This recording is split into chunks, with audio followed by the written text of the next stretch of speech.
दुनिया हमेशा से रहस्यों से भरी रही है। कुछ रहस्य ऐसे हैं जो धरती की सतह पर खुलेआम पड़े हैं, लेकिन उनकी सच्चाई आज तक कोई नहीं जान पाया। कहीं रेगिस्तान की रेत पर बने विशाल चित्र हैं जिन्हें केवल आसमान से देखा जा सकता है, तो कहीं पहाड़ों और चट्टानों के बीच घड़ी गई संरचनाएं हैं जिनका निर्माण आज भी वैज्ञानिकों को चुनौती देता है। कुछ स्थान ऐसे भी हैं जिनके बारे में कहा जाता है कि वे देवताओं या किसी और दुनिया से आए प्राणियों के लिए बनाए गए थे।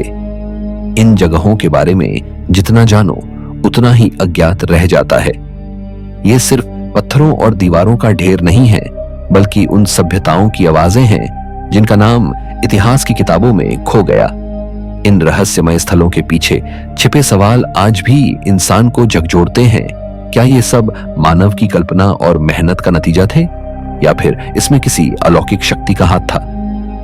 आइए चलते हैं इस अद्भुत सफर पर, जहां हम जानेंगे धरती के सबसे रहस्यमय और अनसुलझे स्थानों के बारे में, जो हमें बार बार अतीत की परतों को खोलने और उनके पीछे छिपे रहस्यों को समझने के लिए मजबूर करते हैं। नंबर 1, गोबेकी तेपे। तुर्की का प्राचीन रहस्य। तुर्की की भूमि पर बसा गोबेकी तेपे आज दुनिया का सबसे पुराना और रहस्यमय पत्थरों का परिसर माना जाता है। यह जगह लगभग 12,000 साल पुरानी है, यानी उस समय की जब इंसान अभी शिकारी और संग्रहकर्ता जीवन जी रहा था और खेती का आगाज भी सही तरह से नहीं हुआ था। लेकिन सवाल यह है कि ऐसे समय में इंसानों ने इतनी विशाल और उन्नत संरचना कैसे बना डाली। यहां पत्थरों के गोल घेरे हैं जिनके बीच टी आकार के विशाल स्तंभ खड़े हैं। हर स्तंभ पर जानवरों की आकृतियां और रहस्यमय प्रतीक उकेरे गए हैं। पुरातत्वविद मानते हैं कि यह दुनिया का पहला मंदिर हो सकता है जहां लोग अपने देवताओं की पूजा करते होंगे। लेकिन कुछ नए अध्ययन बताते हैं कि यहां सामाजिक और घरेलू गतिविधियां भी चलती थीं। इससे यह धारणा टूटती है कि इंसान ने पहले खेती शुरू की और फिर बड़े निर्माण किए। यहां तो उल्टा हुआ, पहले लोग विशाल मंदिर बनाए और शायद उसी आवश्यकता ने उन्हें एक जगह बसने और खेती करने पर मजबूर किया। सबसे रहस्यमय बात यह है कि लगभग 1500 साल तक उपयोग होने के बाद इस जगह को जानबूझकर मिट्टी में दबा दिया गया। ऐसा क्यों किया गया, आज तक कोई नहीं जान पाया। शायद यह किसी धार्मिक कारण से हुआ या फिर किसी बड़े संकट के डर से। लेकिन इस दफनाने की वजह से यह स्थल सुरक्षित रहा और आज हमारे सामने वैसे ही खड़ा है जैसे हजारों साल पहले था। गोबेकी तेपे यह साबित करता है कि मानव सभ्यता का इतिहास हमारी किताबों से कहीं अधिक पुराना और गहरा है। सवाल यह है कि इतने पुराने समय में इंसान के पास इतनी उन्नत कारीगरी और ज्ञान कहां से आया? क्या यह सिर्फ मानवीय बुद्धि का परिणाम था, या फिर इसमें किसी और रहस्यमयी शक्ति की भूमिका रही? नंबर 2, कराहान तेपे। गोबेकी तेपे की रहस्यमयी बहन तुर्की की धरती पर मौजूद कराहान तेपे को गोबेकी तेपे की बहन कहा जाता है, लेकिन इसके पीछे छुपा रहस्य और भी गहरा है।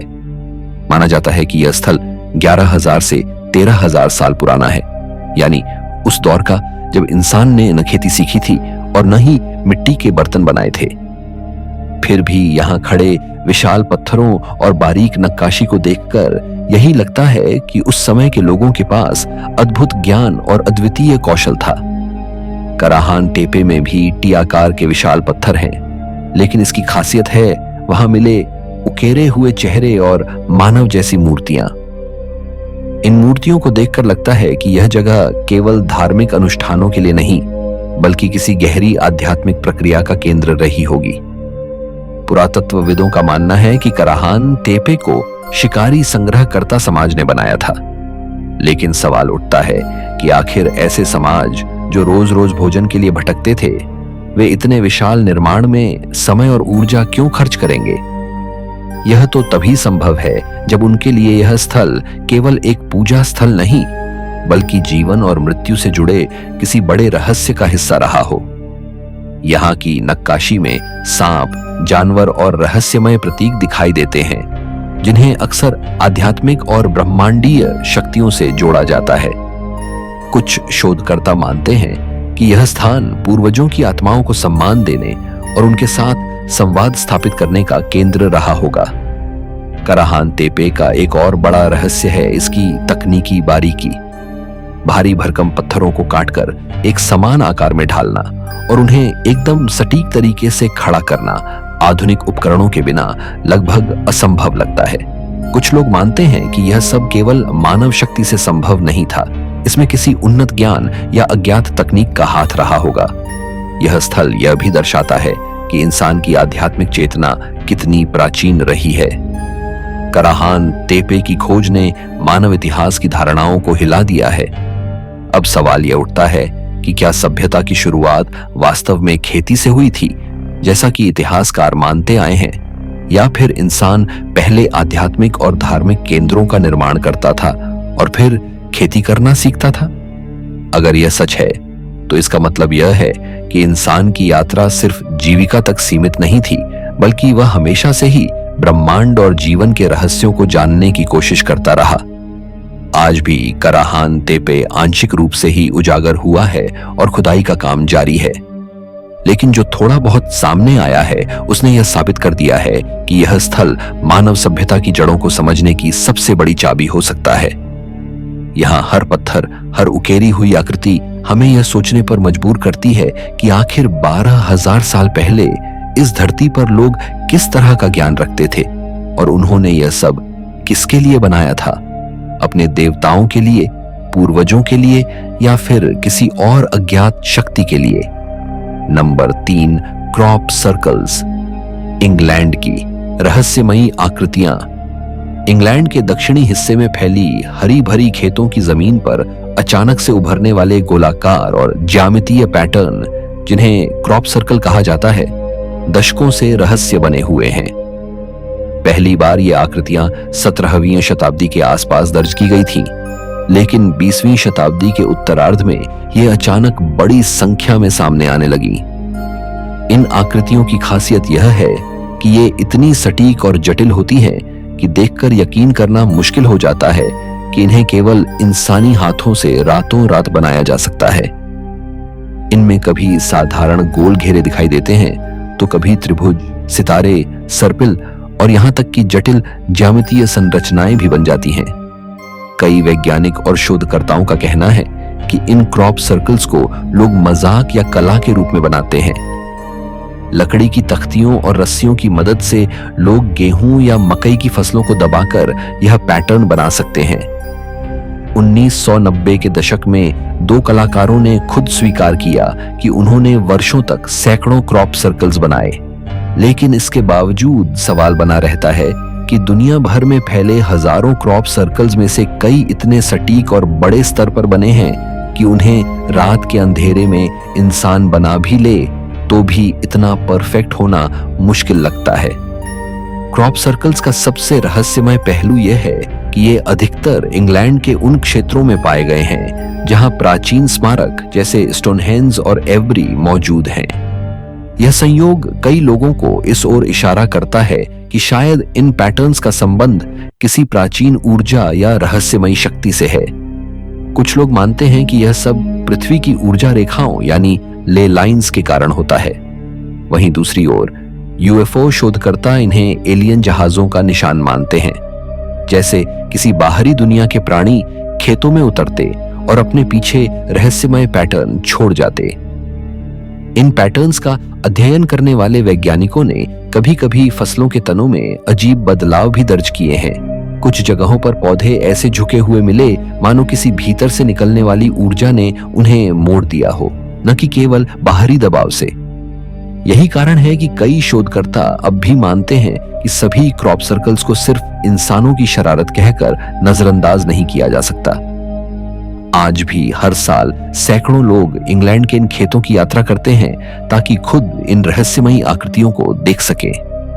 ये पैटर्न चाहे मजाक का नतीजा हो या किसी अज्ञात शक्ति का प्रमाण, लेकिन इतना तय है कि इन्होंने इंसान की कल्पना को हमेशा से उत्तेजित किया है।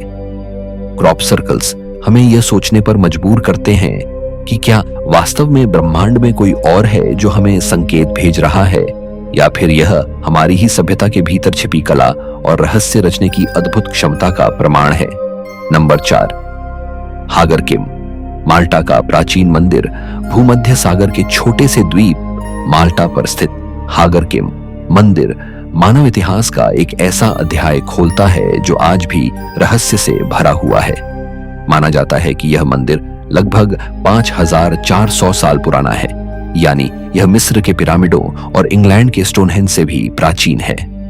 इसकी खोज सबसे पहले 17वीं शताब्दी में हुई थी, जब स्थानीय इतिहासकार जियोवानी फ्रांसिस्को अबेला ने इसका उल्लेख करते हुए लिखा कि यह किसी ऐसे समुदाय का काम है जो साधारण मनुष्यों से कहीं अधिक शक्तिशाली रहा होगा। यही कारण है कि लंबे समय तक लोग इसे दैत्याकार प्राणियों या दानवों द्वारा बनाए जाने की कथा से जोड़ते रहे। हागरकिम का निर्माण जिस तकनीक से हुआ है वह अपने आप में चमत्कार से कम नहीं। यहाँ विशाल पत्थर उपयोग किए गए हैं जिनका वजन 20 टन तक है। इन पत्थरों को कैसे काटा गया, एक दूसरे के ऊपर कैसे रखा गया और इतनी सटीकता से कैसे फिट किया गया, यह आज भी एक अनसुलझा सवाल है। उस समय न तो लोहे के औजार थे और न ही पहिए का उपयोग, फिर भी पत्थरों को इतनी दूर से लाकर और एकदम सही जगह पर बिठाना केवल साधारण तकनीक से संभव नहीं लगता। मंदिर की बनावट में एक और अद्भुत पहलू है इसका खगोलीय ज्ञान। मंदिर के कुछ हिस्से इस तरह बनाए गए हैं कि सूर्य की किरणें वर्ष के खास दिनों में, जैसे ग्रीष्म और शीत अयनांत, समर और विंटर सोल्स्टिस पर सीधे अंदर प्रवेश करती हैं। यह इस बात का प्रमाण है कि उस समय के लोग खगोल विज्ञान की गहरी समझ रखते थे।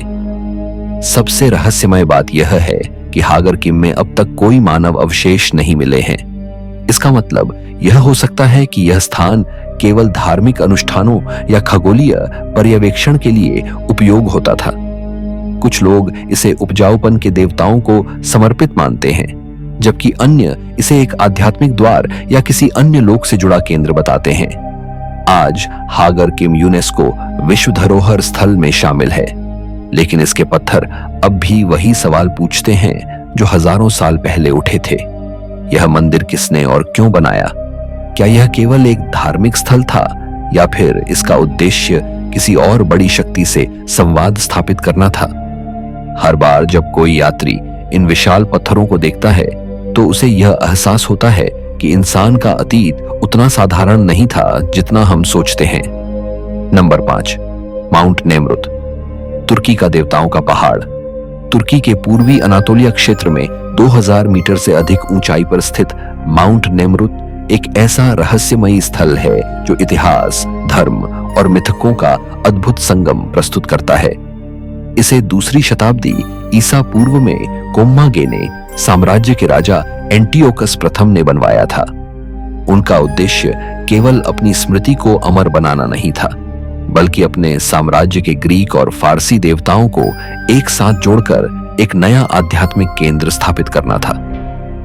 यही कारण है कि यहाँ विशाल प्रतिमाएं ग्रीक और फारसी दोनों संस्कृतियों के देवताओं की दिखाई देती हैं। ज्यूस अपोलो, सौमेचता हेराक्लीज और मित्रा जैसे देवताओं के साथ साथ खुद एंटियोक्स की भी प्रतिमा यहाँ शान से खड़ी है।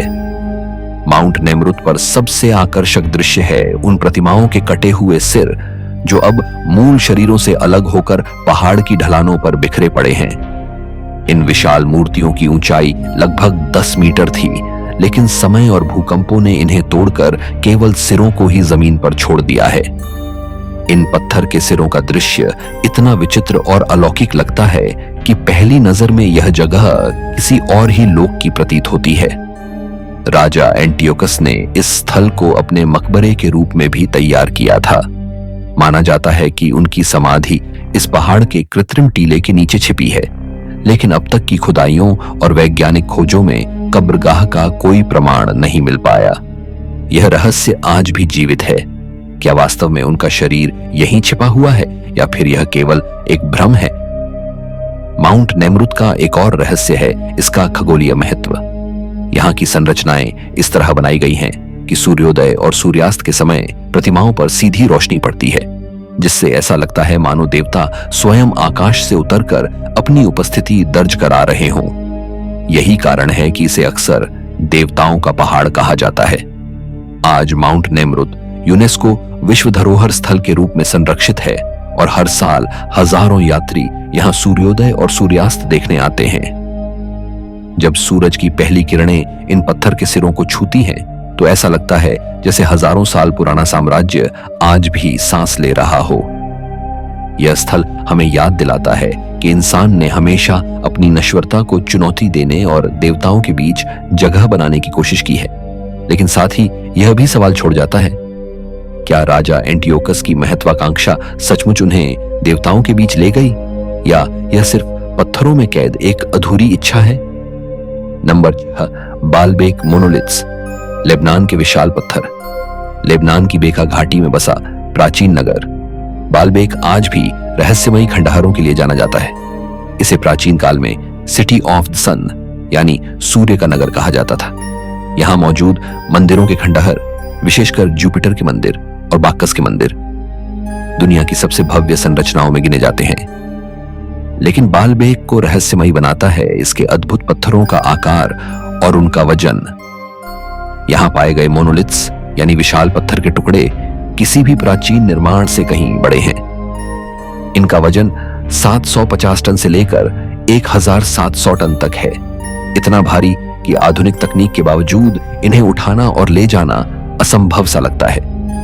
इतिहासकार मानते हैं कि रोमन साम्राज्य ने यहां भव्य मंदिरों का निर्माण किया था, लेकिन इन विशाल पत्थरों का आकार और तकनीक रोमन स्थापत्य से कहीं अधिक पुरानी और अलग प्रतीत होती है। कुछ लोग मानते हैं कि ये पत्थर वास्तव में फोनीशियन या किसी अज्ञात सभ्यता द्वारा पहले ही यहां रखे गए थे और रोमनों ने उन्हीं के ऊपर अपनी इमारतें खड़ी की। इस सिद्धांत को और बल मिलता है क्योंकि मंदिरों की नींव में रखे गए पत्थरों का डिजाइन ऊपर की रोमन शैली से मेल नहीं खाता। सबसे प्रसिद्ध monolith stone of the pregnant woman कहलाता है, जो आज भी आंशिक रूप से खदान में पड़ा हुआ है। इसका वजन लगभग 1000 टन है। हाल ही में पास ही एक और भी बड़ा पत्थर खोजा गया है, जिसका वजन 1650 टन से भी अधिक आंका गया है। सवाल यह है कि इतने विशाल पत्थरों को न केवल काटा और तराशा गया, बल्कि उन्हें किलोमीटरों दूर खदान से यहां लाकर इस तरह व्यवस्थित ढंग से रखा गया, तो यह सब कैसे संभव हुआ? कुछ सिद्धांत कहते हैं कि प्राचीन लोगों ने लकड़ी के रोलर्स, मिट्टी की ढलानों और रस्सियों की मदद से यह कार्य किया होगा, लेकिन वैज्ञानिक मानते हैं कि इतने भारी पत्थरों को उन तकनीकों से हिलाना भी लगभग नामुमकिन था।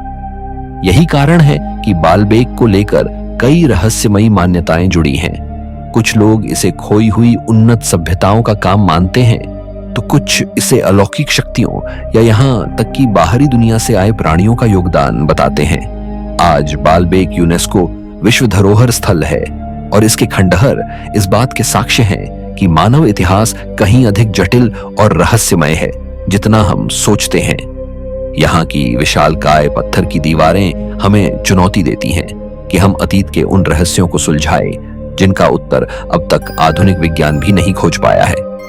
नंबर 7, अवदात, इजराइल का नबातियन नगर। इजराइल के नेगेव रेगिस्तान की गहराइयों में बसा अवदात एक ऐसा नगर है जिसे नबातियन सभ्यता ने बसाया था। यह वही नबातियन लोग थे जिन्होंने जॉर्डन की प्रसिद्ध नगरी पेट्रा का निर्माण किया था। अवदात उनकी जीवन शैली और अद्भुत इंजीनियरिंग का एक और शानदार उदाहरण है। यह नगर ईसा पूर्व 4वीं शताब्दी से लेकर 6वीं शताब्दी ईस्वी तक फला फूला और प्राचीन मसाला मार्ग का एक अहम पड़ाव बना। यहां से गुजरने वाले कारवां दूर दूर तक यात्रा करते और इस रेगिस्तानी इलाके में ठहरकर विश्राम पाते। अवदात की सबसे बड़ी विशेषता थी कि नबातियनों ने रेगिस्तान की कठोर परिस्थितियों में भी जल प्रबंधन की अद्वितीय प्रणाली विकसित की थी। उन्होंने बारिश के सीमित पानी को इकट्ठा करने के लिए बांध, तालाब और जलाशय बनाए। पत्थरों और मिट्टी की बनी यह जल संरचना इतनी कारगर थी कि नगर के लोग न केवल जीवित रह सके बल्कि खेती भी कर पाए।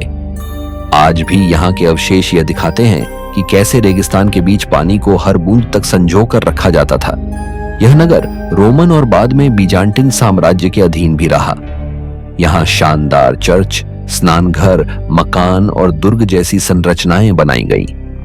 लेकिन 8वीं शताब्दी तक यह नगर रहस्यमय तरीके से वीरान हो गया। कोई निश्चित कारण सामने नहीं आया कि आखिर समृद्ध अवदात को लोगों ने क्यों छोड़ दिया। कुछ इतिहासकार मानते हैं कि भूकंप या सूखे ने इसे तबाह किया, तो कुछ कहते हैं कि बदलते व्यापार मार्गों ने नगर को महत्वहीन बना दिया। आज अवदात यूनेस्को की विश्व धरोहर सूची में शामिल है।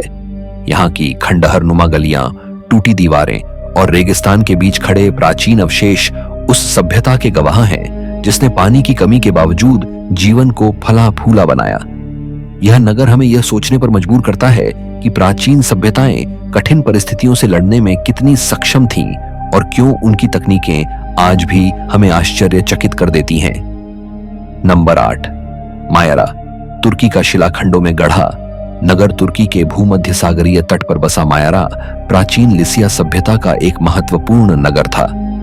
ईसा पूर्व 4वीं शताब्दी से लेकर रोमन और फिर बीजांटिन काल तक यह नगर राजनीतिक, सांस्कृतिक और धार्मिक गतिविधियों का केंद्र बना रहा।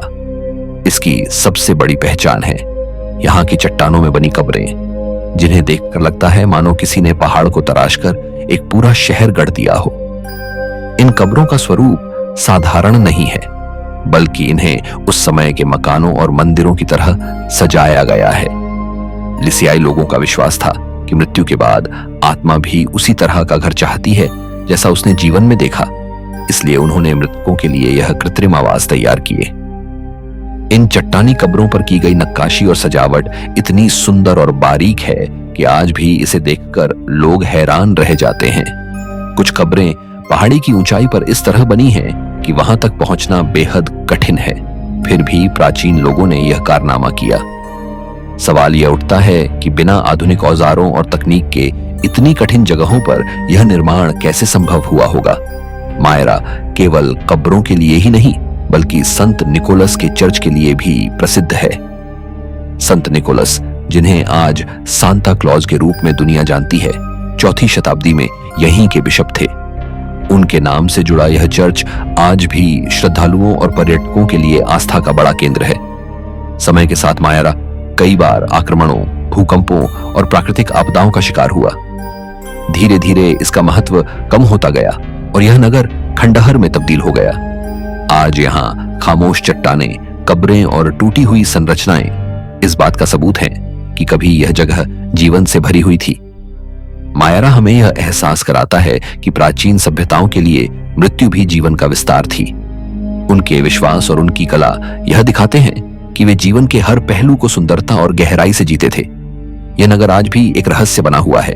क्या यह केवल शिल्प कला का अद्भुत नमूना है, या फिर इसमें छुपा है वह आध्यात्मिक ज्ञान जिसे हम अब तक समझ नहीं पाए हैं।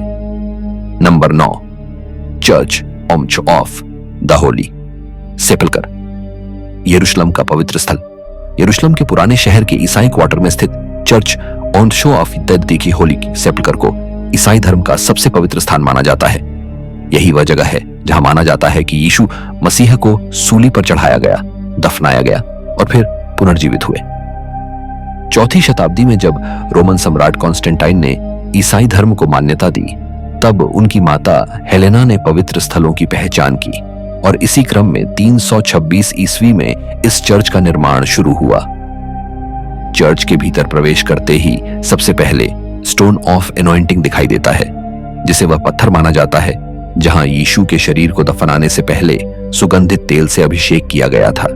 इसके आगे एडिक्यूल नामक छोटा सा मंदिर है, जिसके भीतर वह कब्र स्थित है जिसे यीशु की समाधि माना जाता है। यह वह स्थान है जहां हर साल लाखों श्रद्धालु प्रार्थना करने आते हैं।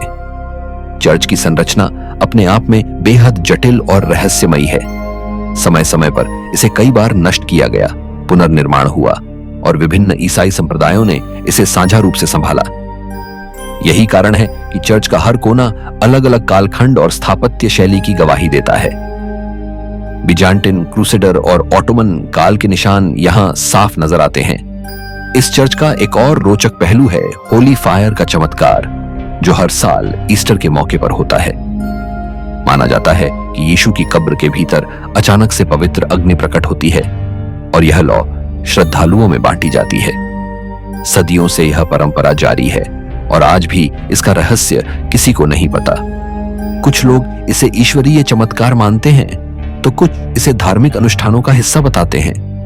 होली सेपल्कर केवल एक धार्मिक स्थल नहीं है, बल्कि यह ईसाई आस्था, इतिहास और रहस्य का केंद्र है।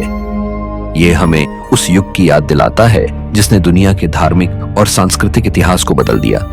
सवाल यह है कि क्या यह स्थान सचमुच वही है जहां यीशु का पुनरुत्थान हुआ था, या यह केवल आस्था और परंपरा का प्रतीक है?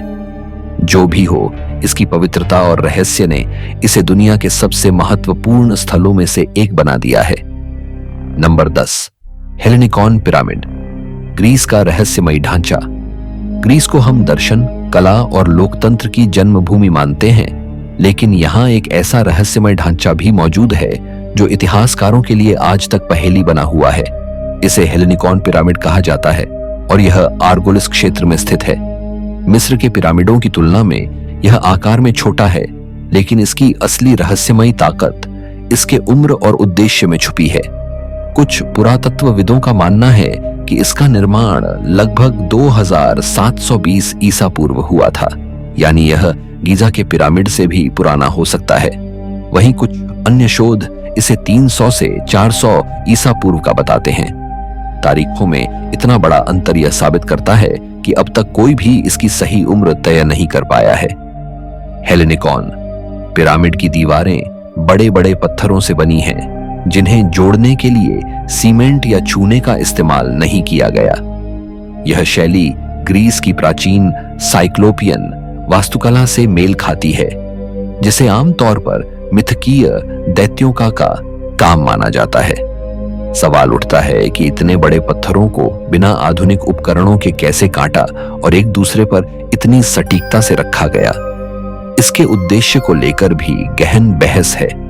कुछ इतिहासकार इसे सैनिकों की छावनी मानते हैं, तो कुछ इसे कब्र या स्मारक बताते हैं। वहीं कुछ का दावा है कि यह किसी धार्मिक अनुष्ठान या खगोलीय अध्ययन के लिए बनाया गया था। दिलचस्प बात यह है कि पिरामिड का प्रवेश द्वार इस तरह उन्मुख है कि सूरज की पहली किरण सीधे अंदर प्रवेश करती है। यह दर्शाता है कि इसे बनाने वालों को खगोल विज्ञान की गहरी जानकारी थी। आज यह स्थल खंडहर बन चुका है, लेकिन इसकी दीवारें अब भी मजबूती से खड़ी हैं। यह रहस्य हमें बार बार सोचने पर मजबूर करता है कि क्या ग्रीस में भी मिस्र जैसी ही पिरामिड परंपरा थी, जिसे समय के साथ भुला दिया गया? क्या हेलेनिकॉन पिरामिड केवल एक स्थानीय निर्माण था, या फिर यह किसी खोई हुई सभ्यता की झलक है जिसकी कहानियां इतिहास से मिट गईं? नंबर 11, मोंटसेराट मठ, रहस्यमयी पर्वतीय आस्था स्थल। स्पेन के कैटालोनिया क्षेत्र में बसे बार्सिलोना शहर से लगभग 30 किलोमीटर दूर खड़ा है मोंटसेराट पर्वत, जिसकी विचित्र चट्टानी संरचनाएं आकाश को चीरती प्रतीत होती हैं। इन्हीं प्राकृतिक चट्टानों के बीच 1000 साल पुराना मठ खड़ा है, जिसे मोंटसेराट मठ कहा जाता है। इसकी स्थापना 11वीं शताब्दी में हुई थी और तब से यह ईसाई आस्था का प्रमुख केंद्र बना हुआ है। पर्वत की चोटियों पर चट्टानों का अद्भुत आकार ऐसा प्रतीत होता है मानो प्रकृति ने स्वयं उन्हें मूर्तिकार की तरह तराशा हो। इन्हीं रहस्यमयी पर्वतों की गोद में यह मठ यात्रियों और श्रद्धालुओं के लिए आस्था और रहस्य का प्रतीक बन गया। यहां पहुंचने के लिए ऊंचे पहाड़ों से होकर निकलने वाली घुमावदार और खतरनाक सड़कें हैं, जिनमें कई बार बादल रास्ता ढक लेते हैं। कुछ लोग केबल कार से ऊपर पहुंचते हैं, तो कुछ पुरानी दांतेदार ट्रेन से। ऊपर पहुंचते ही ऐसा लगता है मानो आप धरती से अलग किसी और लोक में प्रवेश कर चुके हों। मठ के भीतर स्थित है ला मोरेनेटा या ब्लैक मैडोना की मूर्ति, जिसकी त्वचा गहरे रंग की है और जिसे चमत्कारी माना जाता है। कहा जाता है कि यह मूर्ति यहाँ 9वीं शताब्दी में पाई गई थी और तब से इसे स्थानीय लोगों ने माता मरियम का स्वरूप मानकर पूजा। समय के साथ मठ ज्ञान और संस्कृति का भी केंद्र बन गया। यहाँ एक प्रसिद्ध बॉयज गॉयर है, जिसकी परंपरा 700 साल से अधिक पुरानी है। लेकिन मोंटसेराट केवल आस्था का स्थान नहीं है, यह रहस्यों से भी भरा पड़ा है। किंवदंती है कि मध्यकाल में नाइट्स टेम्पलर ने यहाँ पवित्र ग्रेल को छिपाया था। कहा जाता है कि उन्होंने इस पर्वत की दुर्गमता और रहस्यमयी ऊर्जा के कारण इसे सुरक्षित स्थान माना। इसी कारण मठ और पर्वत के चारों ओर अनगिनत कहानियां प्रचलित हैं। कुछ लोग दावा करते हैं कि यहाँ अजीब रोशनियां और अज्ञात उड़न तश्तरियों के दर्शन होते हैं। आधुनिक समय में भी पर्वत पर लोग यूएफओ सम्मेलनों का आयोजन करते हैं और मानते हैं कि यहाँ कोई अदृश्य शक्ति आकाश से संपर्क साधने में मदद करती है। इन दावों ने मोंटसेराट को धार्मिक ही नहीं बल्कि रहस्यमय दृष्टि से भी विश्व प्रसिद्ध बना दिया है। मठ के आसपास के गुफानुमा हिस्सों में भी प्राचीन संतों के ध्यान करने की कथाएं सुनाई जाती हैं। यहाँ की शांति और ऊंचाई ध्यान करने वालों को दूसरी दुनिया में ले जाती है। किंतु जब अंधेरा छा जाता है और पर्वत पर गहरी खामोशी छा जाती है तो बहुतों को यहाँ एक अनजानी उपस्थिति महसूस होती है। शायद यह प्रकृति की विशालता का प्रभाव हो या शायद पर्वत के भीतर छिपे रहस्यों का आभास। मोंटसेराट मठ आज भी आस्था, इतिहास और रहस्य का ऐसा संगम है जहां लोग केवल प्रार्थना करने नहीं बल्कि जीवन के गूढ़ सवालों का उत्तर खोजने भी पहुंचते हैं। नंबर 12, पालासियो दा रेगालेरा। रहस्यमयी महल और गुप्त प्रतीकवाद। पुर्तगाल के सिंत्रा शहर में स्थित पालासियो दा रेगालेरा केवल एक महल नहीं बल्कि रहस्यों का एक जीवंत भंडार है। 20वीं शताब्दी की शुरुआत में एक धनी व्यवसायी अंतोनियो ऑनगस्टो कार्वाल्हो मोंतेरो ने इसे बनवाया था। उसने अपनी असीम संपत्ति और गहन रहस्यमयी रुचियों को इस महल की दीवारों, बागानों और भूमिगत मार्गों में उतार दिया। इस महल का हर कोना गुप्त प्रतीकों और गूढ़ चिन्हों से भरा है।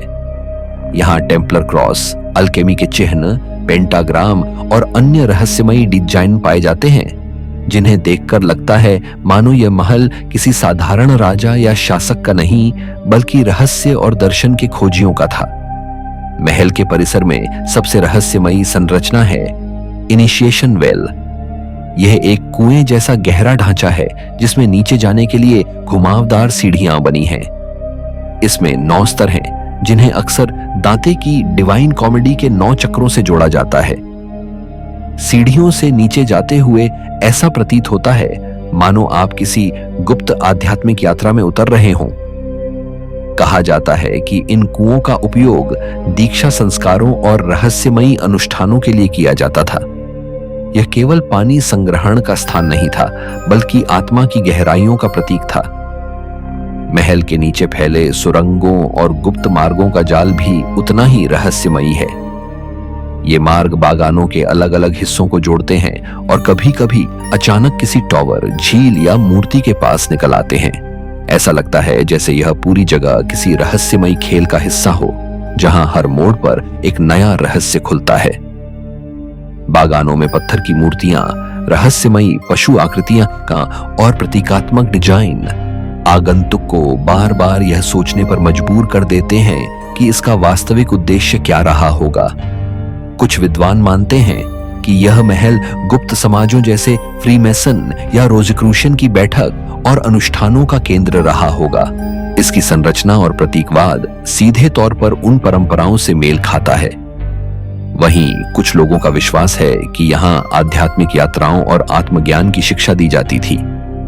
आज यह स्थल यूनेस्को विश्व धरोहर का हिस्सा है और हजारों लोग इसके रहस्यों को देखने आते हैं। लेकिन जब आप इसकी गहरी सुरंगों में उतरते हैं और अंधेरे कुओं की गहराई में झांकते हैं तो यह महसूस होता है कि शायद यह जगह आज भी अपने भीतर कोई ऐसा रहस्य छुपाए बैठी है जो कभी पूरी तरह उजागर नहीं होगा। आज के वीडियो में इतना ही।